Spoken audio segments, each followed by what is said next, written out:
मैं विशाल वशिष्ठ स्वागत करता हूं आपका हमारे चैनल मोटिवेशनल गुरुजी पर।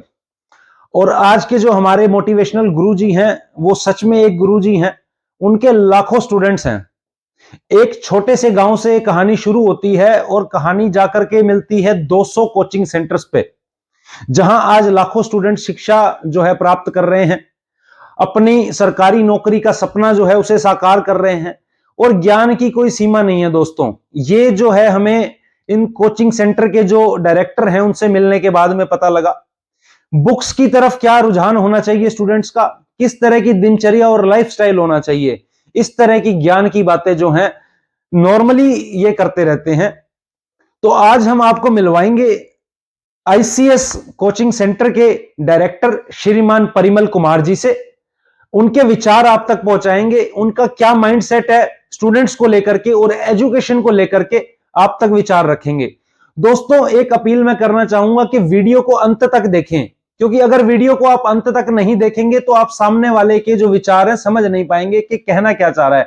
2-4 मिनट वीडियो लोग देखते हैं और स्किप कर देते हैं, पर अगर 15-20 मिनट की दोस्तों वीडियो है तो उसे पूरा देखा जाए कि 15-20 मिनट में आदमी ने जो है क्या घोट के मिश्रण बनाया है और वो क्या कहना चाह रहा है। तो दोस्तों बने रहिए वीडियो के अंत तक। उससे पहले मैं अपील करता हूं, चैनल को सब्सक्राइब करें, वीडियो को लाइक और शेयर करें।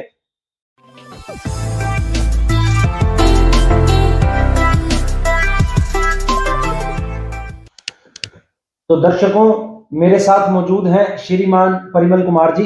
नमस्कार सर। नमस्ते जी सर, सबसे पहले तो स्वागत करता हूं आपका हमारे चैनल मोटिवेशनल गुरुजी पे। Thank you sir, thank you very much. और सर कैसे हैं आप? मैं बढ़िया हूँ, बहुत बढ़िया। तबीयत आपकी सर ठीक है? बिल्कुल ठीक है तबीयत। आप घूमने गए थे?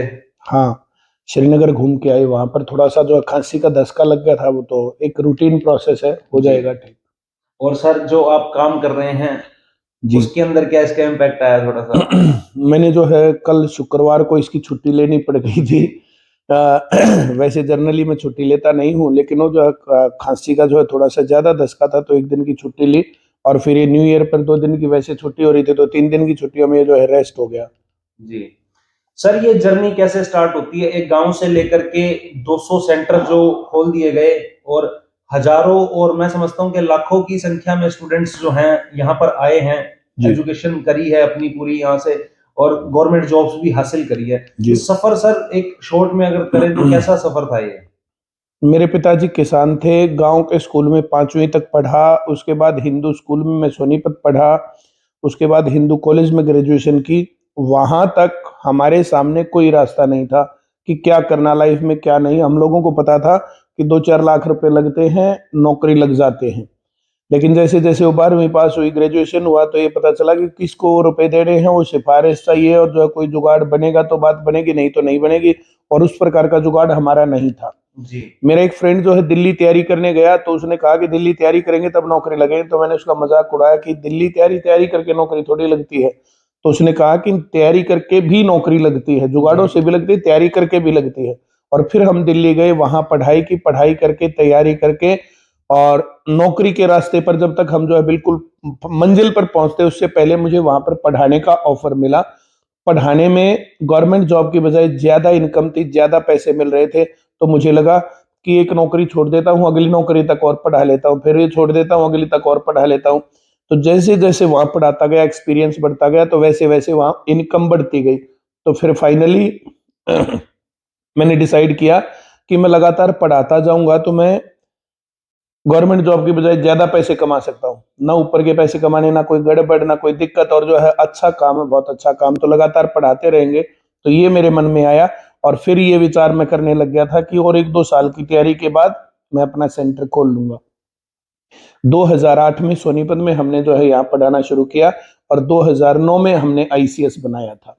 2014 में ये ऑनलाइन ब्रांचेस जो है, जैसे ब्रांचेस की डिमांड बहुत ज्यादा थी, 100% जॉब गारंटी थी जी। लोग 5-7 लाख रुपए में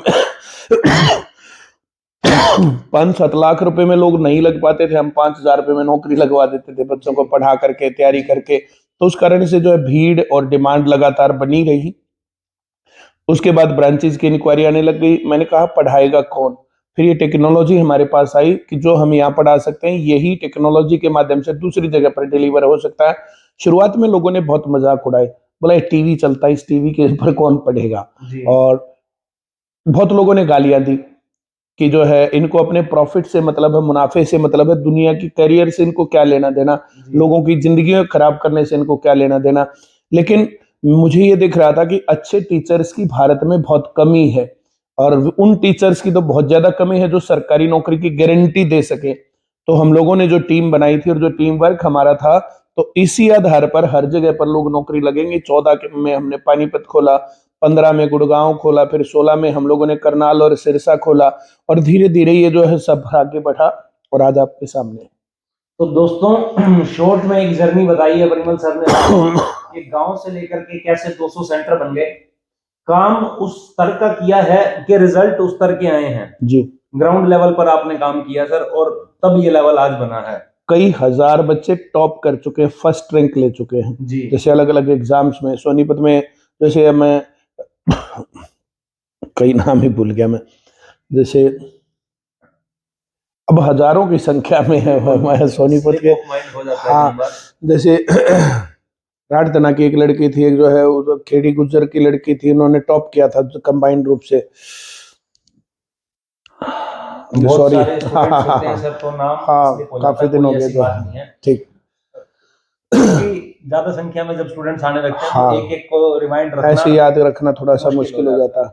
कुलदीप लड़का था, विनय था लड़का, उन्होंने दिल्ली पुलिस में टॉप किया था। उसके बाद जो है सीमा लड़की थी जो है वो खेड़ी गुजर की जो है, और राठधना वाली लड़की का नाम मैं याद नहीं कर पा रहा। ऐसे ही यहाँ पर जो जैसे एक और सीमा लड़की थी, वहाँ जो नांगल की तरफ जो गांव हो तो वहाँ की थी लड़की। तो ऐसे बहुत लड़कों ने सोनीपत से टॉप किया और ब्रांचेज से भी टॉप किया है।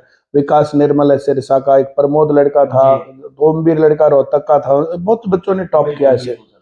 सर मैं कहता हूँ ये तो कोचिंग सेंटर की बात हो गई, क्या आपको ऐसा लगता है हमारा एजुकेशन सिस्टम ऐसा होना चाहिए कि सेंटर्स की जरूरत ना पड़े? मैं तो लगातार इस बात को उठा रहा हूँ कि स्कूलों में बच्चा जाता है 7-8 घंटे लगाता है, 7-8 घंटे लगाने के बाद फिर उनको ट्यूशन पर जाने की जरूरत क्यों पड़ती है। एक बच्चा है, कोई भी बच्चा है, जैसे वो 7 घंटे 6 घंटे तो स्कूल में जाता है भाई, 8 से और जो है 2 बजे तक 3 बजे तक जो है, तो 7-8 घंटे तो हो गया स्कूल, और फिर उनका 3-4 घंटे हो गया ट्यूशन, और 3-4 घंटे हो गया होमवर्क। इतना काम तो एक मजदूर भी नहीं करता। और आज पूरा भारत इस बात से त्रस्त है। ये बात मैं नहीं उठा रहा, लगातार पिछले 20 साल से, जब से ट्यूशन कल्चर चला है तब से आज तक जो है कंटिन्यूस ये बात चल रही है कि बच्चे पिस गए, बचपन खत्म हो गया, और हो भी रहा है। और एक मूर्खों की पीढ़ी तैयार हो रही है। इतना ज्यादा करने के बाद उन बच्चों को कुछ भी नहीं आ रहा है, तो जो है ये एक पीढ़ी इस प्रकार की तैयार हो रही है। तो इसके ऊपर काम किया जाना चाहिए और ये संज्ञान में लिया जाना चाहिए। ज्यादा से ज्यादा स्कूल क्या होना चाहिए, बच्चे का ज्यादा से ज्यादा ये होना चाहिए ना कि 5-6 घंटे में उसका घर जाके ट्यूशन ना करना पड़े, उसका होमवर्क ना करना पड़े, और बाकी बर्डन उसके ऊपर ना रहे। वो जाए खेले कूदे, एक्सप्लोर करे अपने आप को। दुनिया आज कहाँ पहुंच गई है, बच्चे यहाँ पर जो है ट्यूशन और उसके चक्कर में ही मर लिए। तो एजुकेशन के ऊपर बड़ी दिक्कत है। सर फॉरेन की अगर हम बात करते हैं, हमारा संविधान भी कुछ फॉरेन कंट्रीज से लिया गया है, हम उस पर टाच नहीं कर रहे हैं, बट एजुकेशन सिस्टम की अगर हम बात करें तो कहीं ना कहीं बाहर के जो हैं वेस्टर्न कल्चर जो है वो एजुकेशन में हमारे से आगे है। जैसे वहां स्कूल में जाने का बर्डन नहीं है, बच्चा जैसे पढ़ना चाहिए वैसे पढ़ सकता है, वो फ्री है, इसलिए वे लोग क्रिएटिव हैं, इसलिए उनके मन में आइडिया आता है कि गूगल बनाना चाहिए। भारत से आदमी बुलाते हैं, गूगल बनवाते हैं, करोड़पति हो रहे हैं आदमी। माइक्रोसॉफ्ट बनाने का उनके मन में आता है, यहाँ से आदमी को बुलाते हैं, काम करवाते हैं, अरबपति हो गए आदमी। तो टैलेंट भारत के अंदर भरा पड़ा है, और जो है वो चूंकि खाली है, उनके पास क्रिएटिव आइडियाज है, उन आइडियाज के ऊपर भारत के लोगों को लगा करके और पैसे कमा रहे हैं। सीधी सी कहानी ये है। इस पर मेरा कहना यह है कि यहाँ पर भी इस प्रकार से क्रिएटिव बनने का माहौल छोड़ना चाहिए। बच्चों के पास टाइम होना चाहिए कि वो घूम सके, पहाड़ देख सके, नदी नाले झरने देख सके, समुद्र, इतने बढ़िया बीचेस हैं भारत में, इतना बढ़िया जो है नेचर, पूरा हिमालय एक्सप्लोर करने को। भारत में कौन सा स्कूल या कॉलेज या जो है कहीं पर पढ़ने वाले इंस्टीट्यूशन इन चीजों को प्रमोट कर रहे हैं? तो ये बहुत इंपॉर्टेंट पार्ट है। इसके अंदर आदमी को जो है ये एक्सप्लोर करने लायक बच्चे छोड़ने चाहिए। उनके ऊपर पढ़ाई का बर्डन उतना ही होना चाहिए, बहुत ज्यादा बर्डन है भारत में। और इस प्रकार से खाली टाइम पर जो है आदमी को वो करना चाहिए कि बच्चा अच्छा पढ़े लिखे आगे बढ़े। सर मैं कहता हूँ आज की जो जनरेशन है हमारी यंग जनरेशन और प्रीवियस जनरेशन थी जी सॉरी। इसमें एक फर्क आ गया है। आज एक गन कल्चर आ गया है, यंग जनरेशन है। मैं मानता हूँ कि स्टूडेंट्स भी हैं हमारे देश में, पर एक दूसरा कल्चर भी आ गया है। अभी रिसेंट एक जो अग्निवीर को लेकर के सिनेरियो हमने देखा था, उसके अंदर लोगों ने पब्लिक प्रॉपर्टी का भी काफी नुकसान किया। ये तो कुछ सरकारी एजेंसियों से रिलेटेड आदमी ही उन चीजों के अंदर थे जिन्होंने बच्चों को बदनाम करने के लिए ये सब चीजें की। जी इसमें मैं नहीं मानता कि युवा थे और जो छोटी उम्र के 18-20 साल के बच्चे वे इस प्रकार का काम नहीं करते हैं। और इतनी जो है पब्लिक प्रॉपर्टी का नुकसान जो है जैसे ये नहीं करना चाहिए, मैं इसके सख्त खिलाफ हूँ। और शांतिपूर्ण तरीके से प्रदर्शन करना चाहिए, शांतिपूर्ण तरीके से लोगों को आगे वो करना चाहिए। देखिए गन कल्चर की जो आप बात कर रहे हैं, ये जो है जैसे बच्चे के हाथ में मोबाइल है, मोबाइल में जो वो गेम है उसके अंदर वो आदमी को आदमी मानता ही नहीं, टारगेट हो किसी को शूट करा, कुछ करा, कुछ करा। अब इस प्रकार के गेम है कि जो रोड पर चलते चलते हिट करते चलो, तुम अपनी गाड़ी को तेज भगा दो, अपने आप ही जो है लोग भिड़ते इधर उधर चले जाएंगे। तो ये जो मानसिकता जो डेवलप हो रही है ना लोगों की, ये बहुत गलत मानसिकता डेवलप हो रही है और गलत इसके रिजल्ट आएंगे। तो एजुकेशन और फिर अच्छा साहित्य ये बहुत इंपॉर्टेंट पार्ट है। पेरेंट्स के पास अब टाइम नहीं है, दादा दादी के पास टाइम नहीं है, बच्चों के पास बैठे उनको कल्चर समझाए, रीति रिवाज समझाए, उनको बाकी चीजें समझाए, वो चीजें हो ही नहीं रही है और गलती फिर बच्चों की हो रही है। आपने बच्चे को सिखाया क्या, आपने बच्चे को समझाया क्या, और ये सब बातें नहीं है तो फिर झंझट है। तो दोस्तों सीधा संदेश दे रहे हैं कि पेरेंटल सपोर्ट इसके अंदर बहुत ज्यादा है। आप बच्चे की हरकतें देखिए, वो क्या कर रहा है, उसकी संगति कैसी है, किस सर्कल में वो बैठ रहा है, क्या उसका पढ़ाई की तरफ रुझान है या किसी खेल की तरफ, या फिर वो यहाँ से हटके अपना नया रास्ता चुन चुका है। तो बच्चों के ऊपर जो ना ये काम करना चाहिए। हम लोग जो ना बहुत जल्दी, जैसे हम लोग पढ़ा रहे हैं स्कूल लेवल पर, तो हम पीटीएम करते हैं और उस पीटीएम में हर बार एक टॉपिक होता है, आप बच्चे को ऐसे देखो, उसको ऐसे ऑब्जर्व करो, उसकी इतनी देर मोबाइल दो, इतनी देर मोबाइल मत दो, इतना करो, घुमाओ फिराओ। हम छोटी क्लास के बच्चे अभी जो है ट्यूशन पढ़ा रहे थे, लेकिन अभी हम इस प्रकार से विचार कर रहे हैं कि बच्चे को स्कूल, ट्यूशन और उसका होमवर्क सारा इकट्ठा हो जाए और दो जो है 8 बजे आएगा तो 2 बजे तक उसको सब करवा के फ्री करके भेजेंगे। तो घर जा भाई, थोड़ी देर सोना, शाम को उठना, कहीं ना कहीं किसी स्पोर्ट्स एकेडमी में जाना, वहां खेलना कूदना, अपने आप को एक्सप्लोर करो। मैंने सबको कहा कि 1 महीना आप बैडमिंटन खेलो, 1 महीना फुटबॉल खेलो, 1 महीना हॉकी खेलो, उसके बाद तुम्हारा इंटरेस्ट निकलेगा। भाई 8वीं क्लास से बच्चा चालू होता है तो 9वीं 10वीं क्लास तक जाते जाते 2-3 साल में वो हर एक्टिविटी में से निकल जाएगा, उसको सारी बातों का पता चल जाएगा। और सारी बातों का पता चलने के बाद फिर जो उसका इंटरेस्ट का एरिया है, स्पोर्ट्स में जाना है, पढ़ाई में जाना है, कुछ भी करना है, तो उसी तरीके से आगे बढ़ पाएगा। भारत में बहुत ज्यादा प्रतिभाएं हैं, लेकिन वे प्रतिभाएं निखरती क्यों नहीं? अगर वो खेल की तरफ चले जाते हैं तो पढ़ाई खत्म, और पढ़ाई की तरफ चले गए तो खेल खत्म।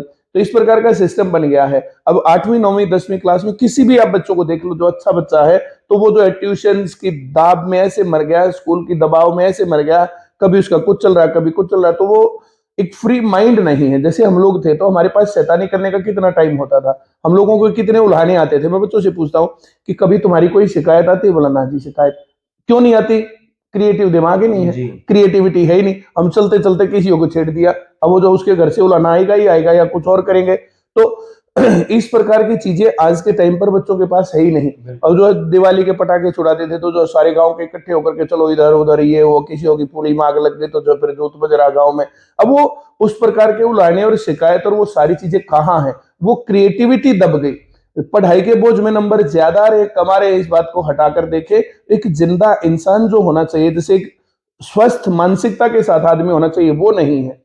लोगों में प्रेम की भावनाएं खत्म हो गई हैं। लोग जो है इतिहास साहित्य के प्रति पढ़ना लिखना छोड़ दिया है। भगत सिंह, चंद्रशेखर आजाद, प्रेमचंद, इनके नाम सुने इतने दिनों हो जाते हैं। तो इन सब चीजों को वापस ला करके और अच्छा कल्चर देना पड़ेगा, तब बात बनेगी। सर शॉर्ट में पूछूंगा, कोई 2 किताबें जो हर स्टूडेंट को पढ़नी चाहिए? सर सबसे पहला काम प्रेमचंद पढ़ना चाहिए जी। प्रेमचंद की जितना भी जो कहानियों का संग्रह है, वो सारा कहानियों का संग्रह वो पढ़ना चाहिए। बहुत सारी किताबें तो हमने भी निकाली हैं, मिलती नहीं कहीं। मैंने कहा बच्चों को जाकर के पढ़ो, बोला जी मिली ही नहीं कहीं। फिर भगत सिंह को पढ़ना चाहिए, चंद्रशेखर आजाद को पढ़ना चाहिए, महात्मा गांधी को पढ़ना चाहिए। इतिहास में जिन लोगों का नाम सुनते हैं उनकी जीवनी तो पढ़नी चाहिए। जी। पाइथागोरस ने क्या काम किया कौन जानता है? भाई आर्यभट्ट ने क्या काम किया कौन जानता है?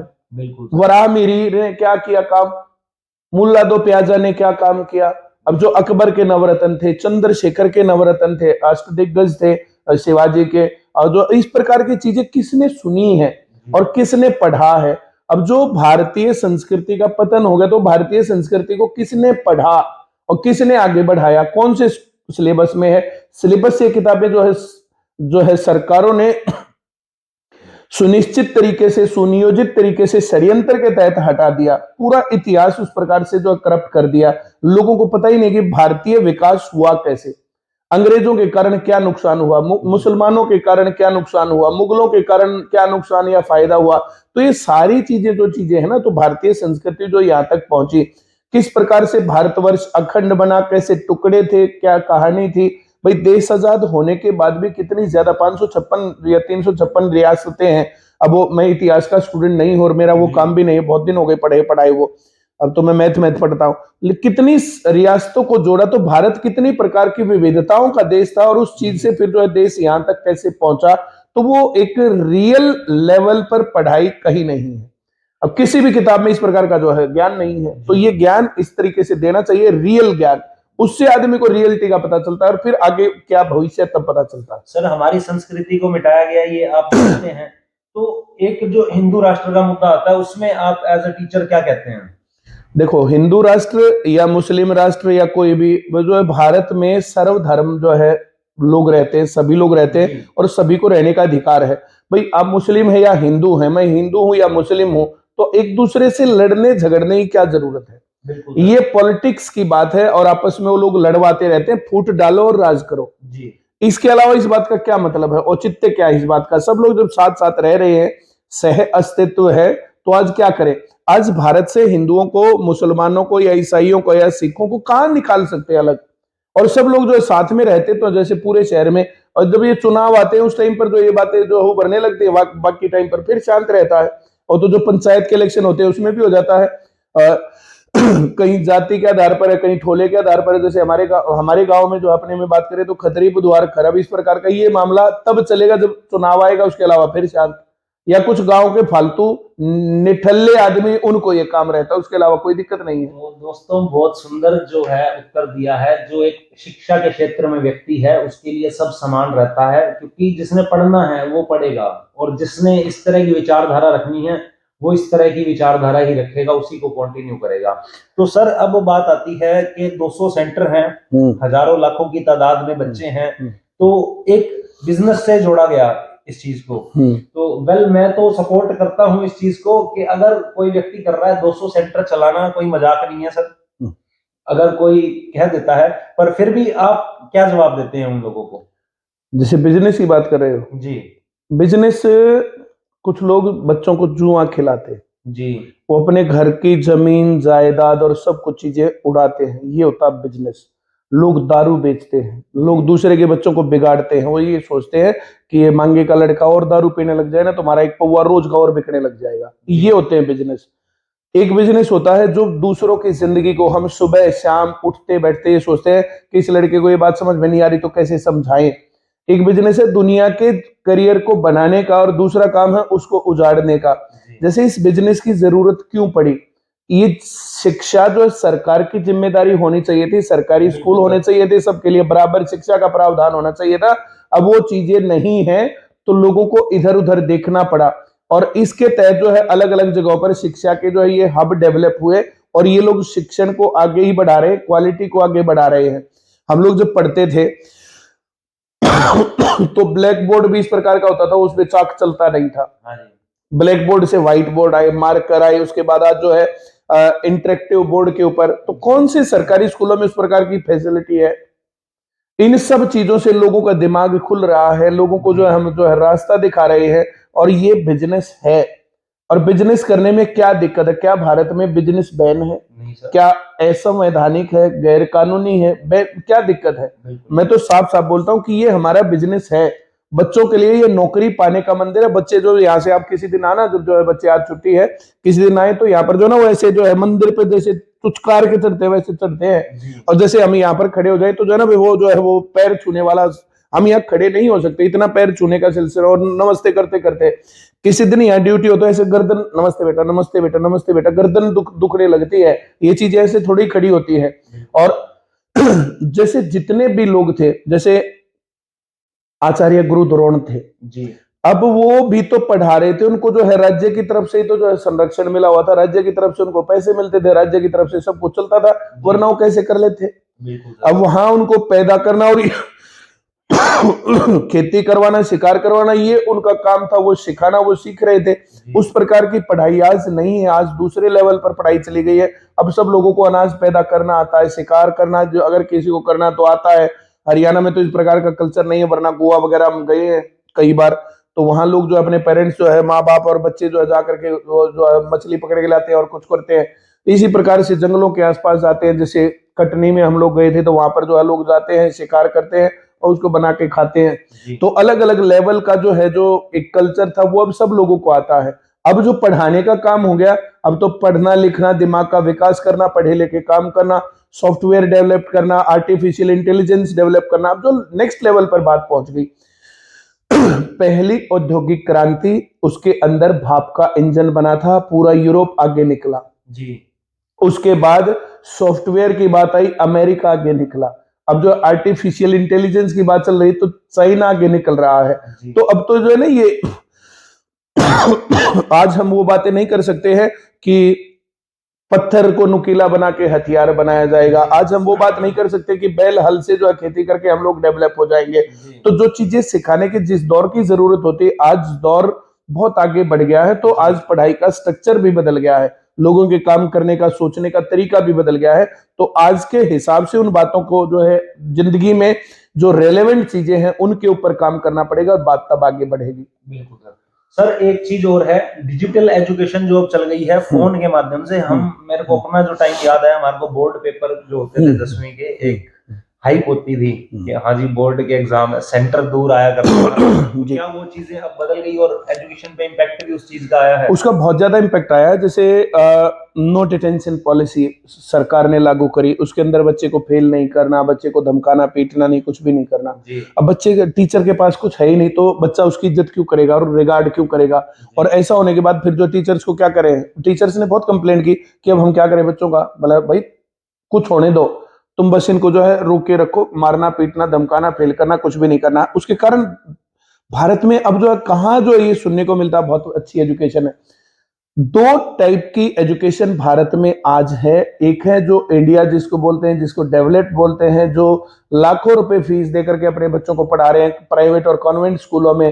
पहाड़ों में जो है लोग जाते हैं पढ़ने के लिए। जैसे हम लोग जब पढ़ते थे तो जो चलता था बोला, नई शिक्षा नीति का नया बना मजमून, नेताजी का छोरा जाए पढ़ने देहरादून, और बाकी लोग तो बाकी लोग चराए भैंस के, बाकी लोग चराए भैंस। आज नेताओं के बच्चे विदेशों में जा रहे हैं, देहरादून से भी आगे बढ़ करके। जो अमीर आदमी है उनके बच्चे जो है अमेरिका वगैरह जाकर के, लंदन जाकर के अच्छी जो यूनिवर्सिटीज से पढ़ रहे हैं। और यहाँ पर वो पढ़ाई का लेवल नहीं है। उस लेवल को क्यों नहीं बरकरार किया जाता, उस लेवल को मेंटेन क्यों नहीं किया जाता। वैसे तो बोलते हैं कि हम विश्वगुरु बनाएंगे, लेकिन उस एजुकेशन के ऊपर कौन सा काम हो रहा है, क्या कर रहे हैं। एजुकेशन नई शिक्षा नीति के अंदर तो और ज्यादा भट्टा गोल करेंगे। 12वीं के बाद अगर 1 साल पढ़ेगा तो एक डिप्लोमा मिल जाएगा। अरे डिप्लोमे का क्या करना है, वो मानसिक शांति है बस कि तेरे को ये मिल गया, 2 साल पढ़ लिया तो ये मिल गया।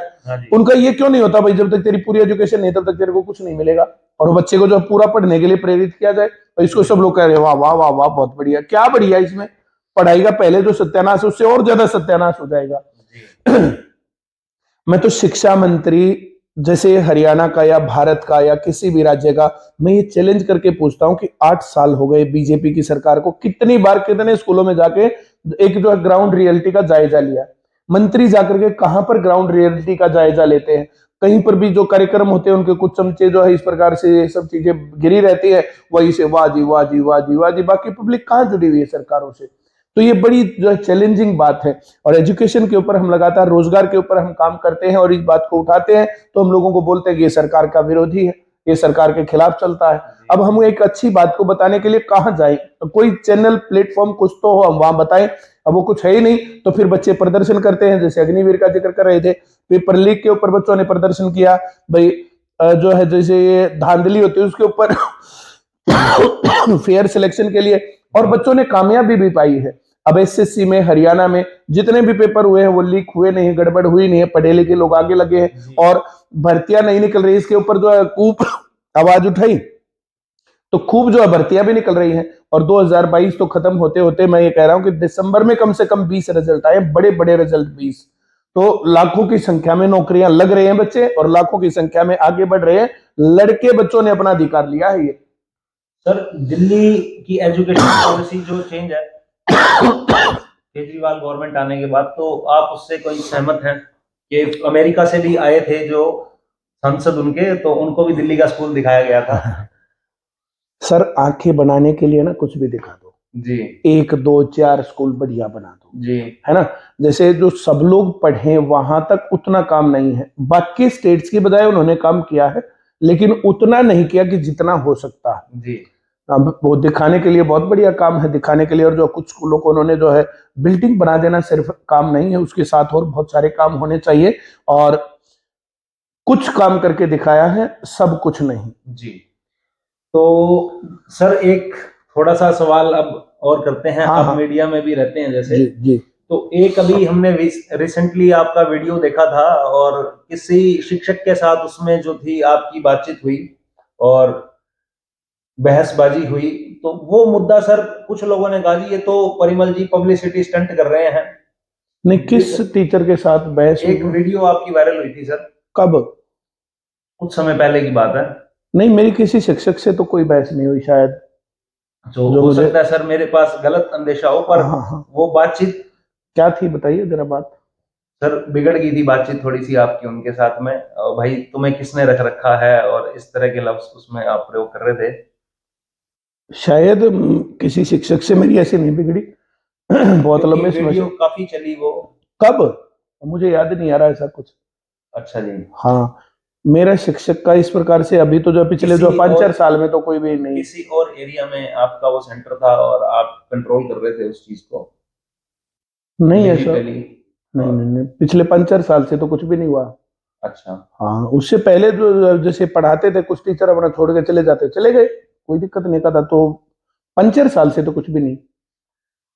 ठीक है सर, हो सकता है हमारे पास जानकारी अधूरी हो, नहीं, बट कोई बात नहीं। वो वीडियो अगर जो आपके पास मिले तो दिखाना तो है, और दोबारा इंटरव्यू कर लेंगे, फिर बैठ कोई जाएंगे। दिक्कत नहीं सर। उसमें ऐसा था कि आप बेसिकली किसी से बात कर रहे थे और बहस हो रही थी किसी चीज को लेकर के।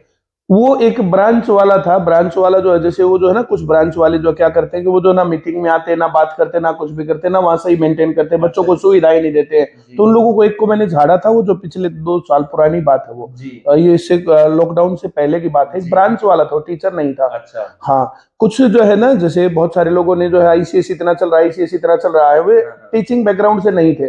जी, और कुछ गलत लोग भी जो इसमें फंस जाते हैं। जी। उसने ठेका भी ले रखा दारू का और सेंटर भी खोल रखा है। अच्छा जी। तो जो इस प्रकार के लोग हैं, फिर वो क्या काम करेंगे? मैं तुम जैसे फिर जो है ना मीटिंग में आना, ना कुछ करना, और फिर जो है बात बताएंगे वहां पर बैठ करके। तो जो है मैंने वो जो कहा था उसके अंदर जो वो ऑनलाइन मीटिंग थी, उस ऑनलाइन मीटिंग जी, में कहा जी। था कि मैं इसको ग्रुप से बाहर करो। हाँ, ये थी कहानी। जी। हाँ तो उसी बारे में मैं हाँ पूछ हाँ रहा हाँ था। हाँ, तो वो जो है वो वहां थी नारायणगढ़, अंबाला के नारायणगढ़ अच्छा की जी। घटना है ये। हाँ, तो कोई पब्लिसिटी स्टंट नहीं था, वो एक आपने ना ना, अपने पब्लिक बंदे ने। सिटी जो स्टंट नहीं था, वो तो जो है सेंटर के अंदर जो है जैसे एक मीटिंग चल रही थी, ऑनलाइन मीटिंग। उस ऑनलाइन मीटिंग में जैसे मैं हमेशा इस बात को कहता हूँ, जैसे एक बार समझाया, 2 बार समझाया, 3 बार समझाया, फिर भी नहीं मान रहा, तो उसको क्या करे? झाड़ना पड़ेगा, धमकाना पड़ेगा, भगाना जी, पड़ेगा। मैं पीटने तक भी विश्वास करता हूँ। मैं आखिर तक जाता हूँ ताकि भाई किसी की जिंदगी बर्बाद ना हो। जी। और बहुत सारे लोग जो है वो जो है मजाक उड़ाते हैं, बोला ये जो पिछवाड़े पर लात मारता, पेट पर लात नहीं मारता। तो पेट पर लात मारने की बजाय ज्यादा बढ़िया कि आप पिछवाड़े पर लात मार के उससे काम चल जाए तो चला लो। लेकिन फिर भी लोग नहीं मानते, तो पेट पर भी लात मारनी पड़ती है, क्या करें? तो दोस्तों, वे विपाक जो अंदाज है जिसके लिए जाने जाते हैं परिमल कुमार जी, और आज काफी हमने बातें करी हैं, हर क्षेत्र में किताबें इन्होंने बताई हैं कि प्रेमचंद, भगत सिंह और चंद्रशेखर आजाद जैसे महान व्यक्तित्व के लोगों की किताबें पढ़िए अपने विचारों को शुद्ध कीजिए और एक कंसंट्रेशन के साथ चलेंगे तो दोस्तों मंजिल को पा जाएंगे।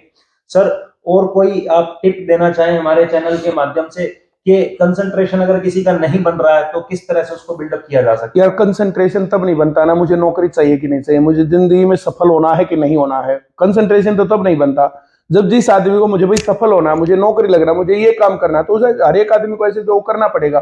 किसी आदमी को अपनी जिंदगी सुधारनी है ना तो उसको पढ़ना पड़ेगा, किसी आदमी को अपनी हेल्थ बढ़िया करनी है तो उसको एक्सरसाइज करनी पड़ेगी। कंसंट्रेशन कैसे नहीं बन रहा?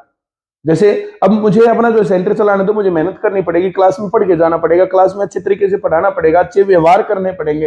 अब कंसंट्रेशन तो उनका नहीं बनता ना जिनको अब मैं नौकरी लगूं कि ना लगूं, अब मैं अपनी तरक्की करूं कि ना करूं, जो इस प्रकार के लोग हैं। और ऐसे लोगों को क्या जरूरत है कंसंट्रेशन की? उन लोगों को दारू पीनी चाहिए, जिंदगी बर्बाद करनी चाहिए। बाकी बहुत लोग हैं जो पढ़ रहे हैं। 1 घंटा आप नहीं पढ़ते, 1 घंटा तो 1 घंटे में आपसे 100 लोग आगे निकल गए। आप 2 घंटे नहीं पढ़ते हैं तो आपसे जो है 200 आदमी आगे निकल गए। जो जिस टाइम पर आप जो है ये आराम और मटर गश्ती और ये सब चीजें करें ना, तो उस टाइम पर लोग पढ़ के आगे निकल रहे हैं। और ये जीवन में आगे बढ़ना पड़ेगा। और हर एक आदमी को जिसको अपनी जिंदगी अच्छी बनानी, नंबर 1 उसके पास दिमाग में अच्छे विचार होने चाहिए।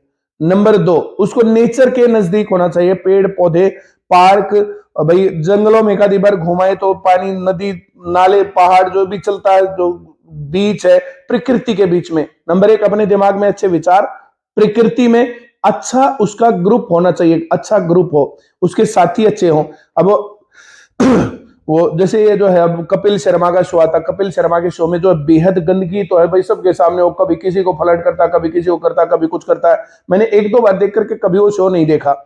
जो इस प्रकार की चीजें है वो भाई तू मेरे घर में जो अब मेरी बहन बेटियों को मेरी बहू की तरफ लाइन मार, मैं तुम्हारी तरफ मारूंगा, ये अब आप ग्रुप कैसा बना रहे, बात इसके ऊपर डिपेंड करती है। तो आपका ग्रुप अच्छा होना चाहिए, आपके दिमाग में विचार अच्छे होने चाहिए, नेचर के नजदीक होना चाहिए, अच्छा ग्रुप होना चाहिए, और सबसे लास्ट है बेहतर साहित्य। अच्छी किताबें अच्छी जिंदगी का रास्ता होती है। आपने अच्छा साहित्य नहीं पढ़ा ना तो आपके दिमाग में अच्छे विचार कहां से आएंगे? और अच्छे विचार नहीं आएंगे तो बुरे तो आ ही जाएंगे। तो ये बहुत इंपॉर्टेंट पार्ट है। आप 4 स्टेप आपको करने हैं। विचार अपने दिमाग में अच्छे रखिए कि मुझे अच्छा आदमी बनना है, अच्छे काम करने, अच्छा सर्कल बनाना है। नेचर के नजदीक रहिए, अच्छा सर्कल बनाइए, अच्छा ग्रुप बनाइए, अच्छे दोस्तों के साथ रहिए। जो आदमी गलत है ना, वो जो तुम्हारे सामने किसी की चुगली कर रहे हैं तो उसके सामने तुम्हारी चुगली कर रहे हैं। तो ऐसे चुगली करने वाले लोगों को, जो आगे कुछ पीछे कुछ ऐसे बोलने वाले लोग हैं, वैसे लोगों से बच के रहना चाहिए। दोगले लोग कहे जाते हैं वैसे लोग। और फिर अच्छा साहित्य। अब आप अच्छा साहित्य आपका दिमाग का पोषण करेगा। ह्यूमन एसेंस होता है साहित्य, मानवता का सार तत्व। जो ये पूरी मानवता है ना, जो ये पूरी मानवता धरती पर है, इसका सार तत्व साहित्य है। और उस साहित्य का सार तत्व होती है कविता। जहां ना पहुंचे रवि वहां पहुंचे कवि। हमेशा कवि सुनने चाहिए। कवि सम्मेलन जब भी होता है, गलती से भी हर एक आदमी को जाकर के सुनना चाहिए। मैं हमेशा सुनता हूं, जो मेरी रेंज में होता है, रीच में होता है, तो मैं हमेशा सुन के आता हूं। कविता सुननी चाहिए, साहित्य पढ़ना चाहिए, कहानियां पढ़नी चाहिए। तो ये बहुत इंपॉर्टेंट पार्ट है। तब देखिए आपकी मानवता का विकास कैसे होता है। तो दोस्तों, बहुत सुंदर विचार परिमल जी ने हमारे साथ साझा किए हैं। अगर वीडियो किसी ने पूरी देखी है तो दिमाग की खिड़कियां खुल गई होंगी, क्योंकि बहुत तरह की बातें हमने करी हैं। एक ग्राउंड लेवल से जुड़ा हुआ व्यक्ति जिसने 200 प्लस सेंटर खोल दिए, हजारों लाखों स्टूडेंट्स जो एजुकेशन प्राप्त करके यहाँ से गए, अच्छी अच्छी पोस्ट पर पहुंचे हैं। तो दोस्तों, अगर आप भी ज्वाइन करना किताबों का मैं सेट दिख रहा है मेरे को, आप 1 मिनट के लिए बोलते रहे, मैं किताबों का सेट लाता हूँ और आपको मैं गिफ्ट करता हूँ। ये सब लोगों को ये मेरी नजर पड़ गई इसके ऊपर।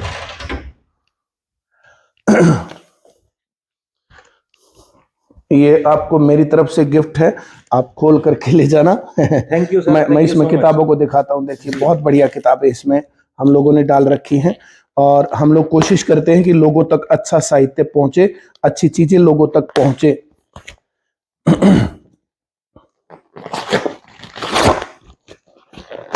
तो दोस्तों, देख सकते हैं एक टीचर का जो माइंडसेट होता है, मैं ज्ञान बांटता रहूं।